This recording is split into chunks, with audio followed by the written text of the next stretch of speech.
ओम शांति। सुनते हैं आज 3 अक्टूबर 2023 के ईश्वरीय अनमोल महावाक्य।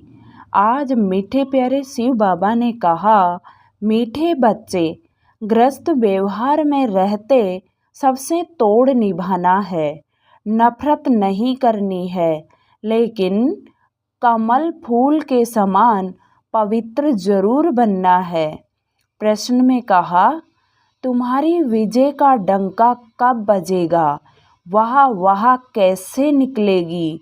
उत्तर बताया, अंत समय जब तुम बच्चों पर माया की ग्रहचारी बैठना बंद हो जाएगी, सदा लाइन क्लियर रहेगी, तब वाह निकलेगी, विजय का डंका बजेगा।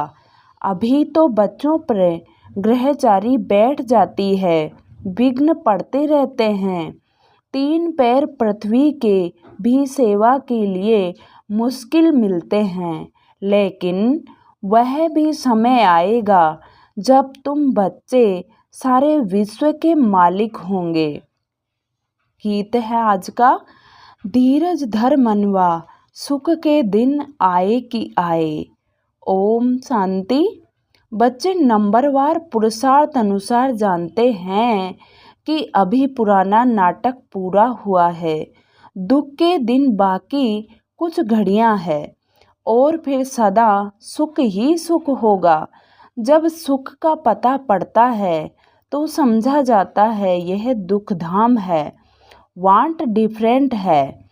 अभी सुख के लिए तुम पुरुषार्थ कर रहे हो, समझते हो यह दुख का पुराना नाटक पूरा हुआ। सुख के लिए अब बाप दादा की श्रीमत पर चल रहे हैं। कोई को भी समझाना बहुत सहज है। अभी बाबा के पास जाना है, बाबा लेने आया है। ग्रस्त व्यवहार में रहते कमल फूल समान पवित्र हो रहना है, तोड़ जरूर निभाना है। अगर तोड़ नहीं निभाते हो तो जैसे सन्यासियों मिसल हो जाते, वह तोड़ नहीं निभाते हैं तो उनको निर्वर्ती मार्ग माना हठ योग कहा जाता है। सन्यासियों द्वारा जो सिखलाया जाता है वह है हठ योग। हम राजयोग सीखते हैं, जो भगवान सिखलाते हैं। भारत का धर्म शास्त्र है ही गीता, दूसरों का धर्म शास्त्र क्या है, उनसे अपना कोई ताल्लुक नहीं। तुम अभी ग्रस्त व्यवहार में रहते एक बार सन्यास करते हो, फिर 21 जन्म उसकी प्रारब्ध पाते हो। उनका है हद का सन्यास और आपका है हद का सन्यास और हठ योग। तुम्हारा है बेहद का सन्यास और राजयोग। वह तो ग्रस्त व्यवहार छोड़ देते हैं, राजयोग का तो बहुत गायन है। भगवान ने राजयोग सिखलाया तो भगवान जरूर ऊंचते ऊंच को ही कहेंगे। श्री कृष्ण तो भगवान हो न सके, बेहद का बाप है ही वह निराकार, बेहद की बादशाही वही दे सकते हैं। यहाँ गृहस्थ व्यवहार से नफरत नहीं की जाती। बाप कहते हैं यह अंतिम जन्म गृहस्थ व्यवहार में रहते पवित्र बनो।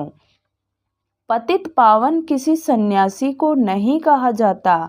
सन्यासी खुद भी गाते हैं पतित पावन आओ, उनको याद करते हैं। वह भी पावन दुनिया चाहते हैं, परंतु यह नहीं जानते कि वह दुनिया ही एक और है।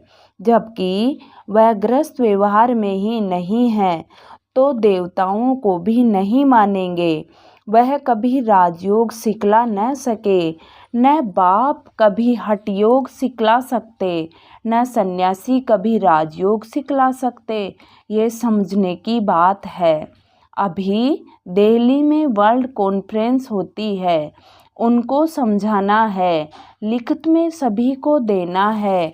वहाँ तो मतभेद हो जाता है, लिखित में होगा तो सभी समझ जाएंगे इन्हों का उद्देश्य क्या है। अभी तुम समझते हो हम हैं ब्राह्मण कुल के, हम शूद्र कुल के मेंबर कैसे बन सकते हैं? वह भिखारी कुल में हम अपने को कैसे रजिस्टर्ड कर सकते हैं? इसलिए ना कर देते। हम हैं आस्तिक, वह है नास्तिक। वह हैं ईश्वर को न मानने वाले, हम हैं ईश्वर से योग रखने वाले। मतभेद हो जाता है, समझाया जाता है। जो बाप को नहीं जानते वह नास्तिक है, तो बाप ही आकर के आस्तिक बनाएंगे। बाप का बनने से बाप का वर्षा मिल जाता है। ये बड़ी गुहा बातें हैं। पहले पहले तो बुद्धि में यह बिठाना है कि गीता का भगवान परमपिता परमात्मा है। उसने ही आदि सनातन देवी देवता धर्म स्थापन किया। भारत का देवी देवता धर्म ही मुख्य है। भारत खंड का कोई और तो धर्म चाहिए ना। अपने धर्म को भूल गए हैं। ये भी तुम जानते हो कि ड्रामा अनुसार भारतवासियों को अपना धर्म भूल जाना है। तब तो फिर बाप आ करके स्थापन करे, नहीं तो फिर बाप आए कैसे? कहते हैं जब जब देवी देवता धर्म प्रायलोप हो जाता है तब मैं आता हूँ। प्रायलोप जरूर होना ही है। कहते हैं ना, बैल की एक टांग टूट गई, बाकी 3 टांग पर खड़ा है। तो मुख्य है ही 4 धर्म।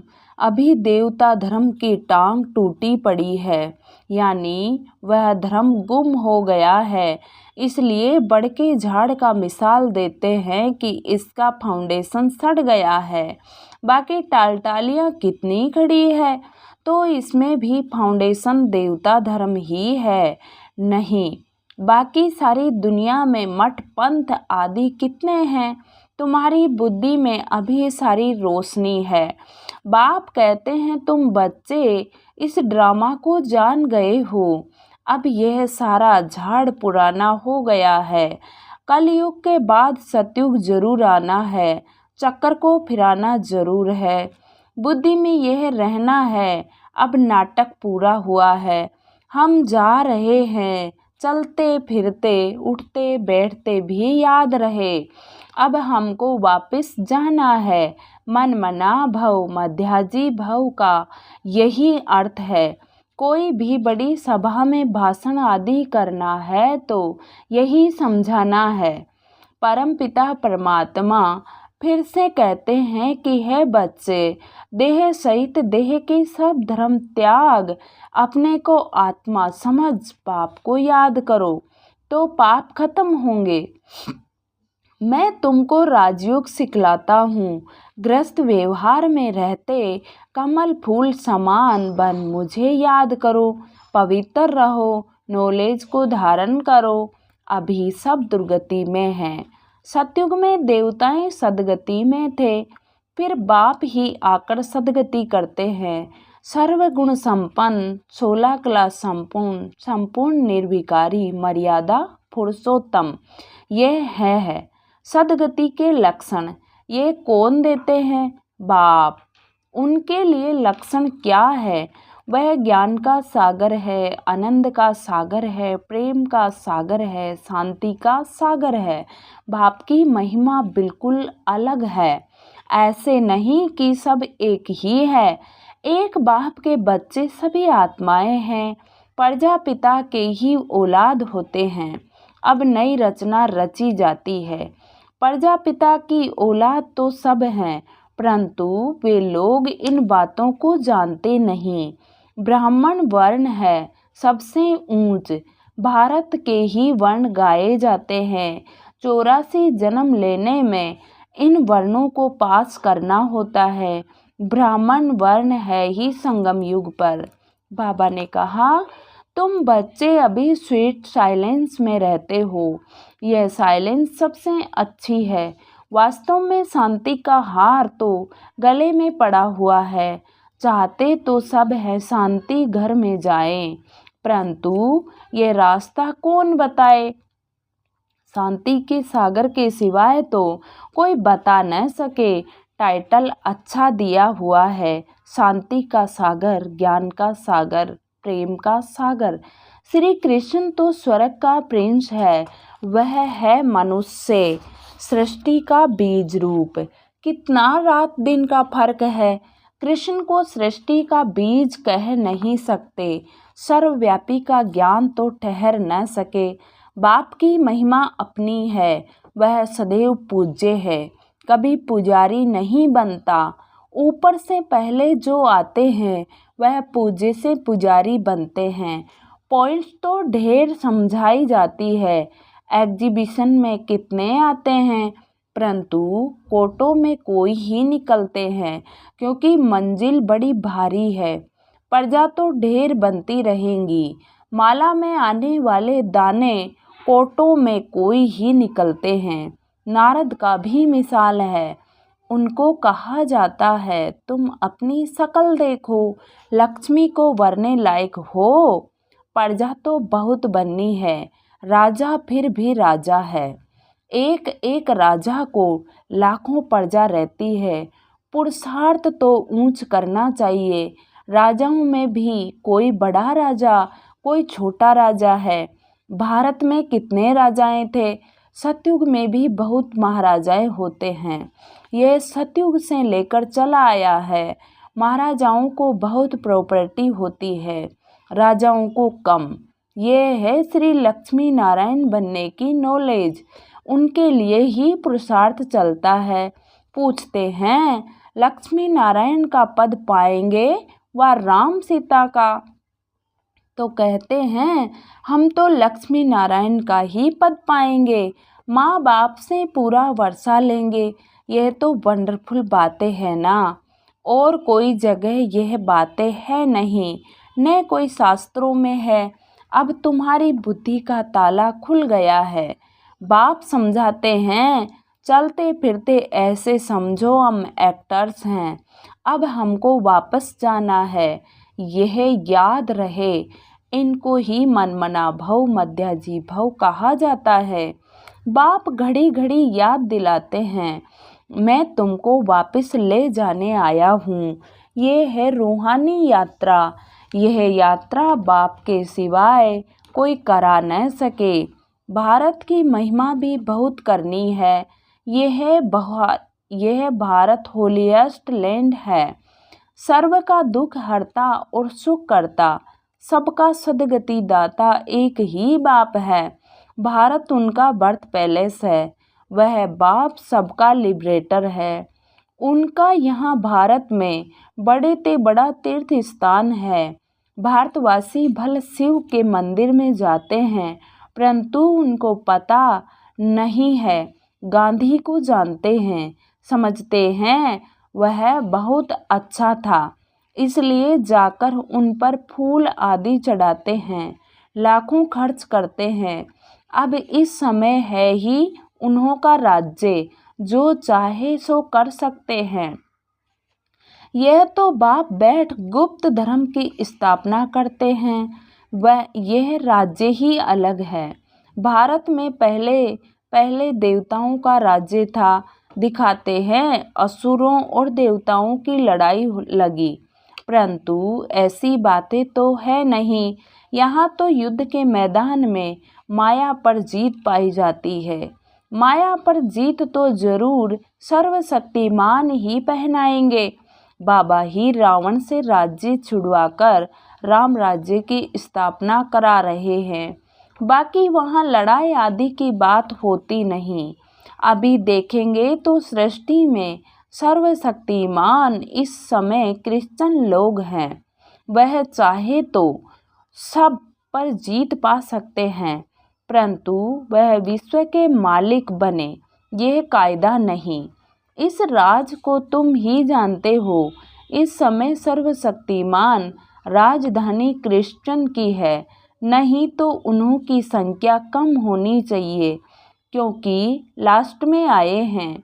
परंतु 3 धर्मों में यह धर्म सबसे तीखा है। सबको हाथ कर बैठे हैं। ये भी ड्रामा बना हुआ है, इनके द्वारा ही फिर सब हमको राजधानी मिलनी है। कहानी भी है, दो बिल्ले लड़े, मक्खन बीच में तीसरे को मिल जाता है तो वह आपस में लड़ते हैं। मक्खन बीच में भारतवासियों को ही मिलना है। कहानी तो पाई पैसे की है, अर्थ कितना बड़ा है, मनुष्य कितने बेसमझ हैं। एक्टर्स होते हुए भी ड्रामा को नहीं जानते, बेसमझ हो पड़े हैं। समझते भी गरीब हैं। साहूकार लोग कुछ भी नहीं समझते। गरीब निवाज पतित पावन बाप गाया हुआ है, अब प्रैक्टिकल में पार्ट बजा रहे हैं। बड़ी बड़ी सभाओं में तुमको समझाना है। विवेक कहता है कि धीरे धीरे वहाँ निकलेगी, लास्ट मोमेंट में डंका बजना है। अभी तो बच्चों पर ग्रहचारी बैठती है, लाइन क्लियर नहीं। विघ्न पड़ते रहते हैं, यह भी ड्रामा अनुसार पढ़ते रहेंगे। जितना पुरुषार्थ करेंगे उतना ऊंच पद पाएंगे। पांडवों को 3 पैर पृथ्वी के नहीं मिलते थे। अभी का यह गायन है, परंतु यह किसको पता नहीं है कि वही फिर प्रैक्टिकल में विश्व के मालिक बने। तुम बच्चे अब जानते हो, इसमें अफसोस नहीं किया जाता। कल्प पहले भी ऐसे हुआ था। ड्रामा के पट्टे पर खड़ा रहना चाहिए, हिलना नहीं चाहिए। अब नाटक पूरा होता है, चलते हैं सुखधाम। पढ़ाई ऐसी पढ़नी है जो ऊंच पद पा लेवे। अच्छा, मीठे मीठे सिक्की लदे बच्चों प्रति माता पिता बाप दादा का याद प्यार और गुड मॉर्निंग। रूहानी बाप की रूहानी बच्चों को नमस्ते। हम रूहानी बच्चों की रूहानी बाप दादा को याद प्यार गुड मॉर्निंग और नमस्ते बाबा नमस्ते, शुक्रिया बाबा शुक्रिया, वाह बाबा वाह। धारणा के लिए मुख्य सार। फर्स्ट पॉइंट, चलते फिरते अपने को एक्टर समझना है। ड्रामा के पट्टे पर अचल रहना है। बुद्धि में रहे कि अभी हम वापस घर जाते हैं, हम यात्रा पर हैं। सेकंड पॉइंट, सद्गति के सर्व लक्षण स्वयं में धारण करने हैं। सर्वगुण संपन्न, 16 कला संपूर्ण, मर्यादा पुरुषोत्तम बनना है। प्यारे बाबा ने मीठे बच्चों को वरदान दिया, संगम युग पर श्रेष्ठ मत द्वारा श्रेष्ठ गति को प्राप्त करने वाले प्रत्यक्ष फल के अधिकारी भव। संगम युग पर श्रेष्ठ मत द्वारा श्रेष्ठ गति को प्राप्त करने वाले प्रत्यक्ष फल के अधिकारी भव। संगम युग पर श्रेष्ठ मत के आधार पर जो श्रेष्ठ कर्म करते हों उनका प्रत्यक्ष फल अर्थात सफलता अभी ही प्राप्त होती है। इसलिए कहते हैं जैसी मत वैसी गत। वो लोग समझते हैं मरने के बाद गति मिलेगी, लेकिन आप बच्चों को इस अंतिम मर्जीवा जन्म में हर कर्म की सफलता का फल अर्थात गति प्राप्त होने का वरदान मिला हुआ है। आप भविष्य की इंतजार में नहीं रहते, अभी अभी करते और अभी अभी प्राप्ति का अधिकार मिल जाता। इसका ही कहते हैं रचयिता और रचना से सच्चा प्यार। स्लोगन है, दृढ़ संकल्प से हर कदम में बाप को फॉलो करने वाले ही संपन्न बनते हैं। दृढ़ संकल्प से हर कदम में बाप को फॉलो करने वाले ही संपन्न बनते हैं। ओम शांति। आज की मुरली से सोमान लेंगे, मैं प्रत्यक्ष फल की अधिकारी आत्मा हूँ। मैं प्रत्यक्ष फल की अधिकारी आत्मा हूँ। ओम शांति, ओम शांति। शुक्रिया बाबा, शुक्रिया।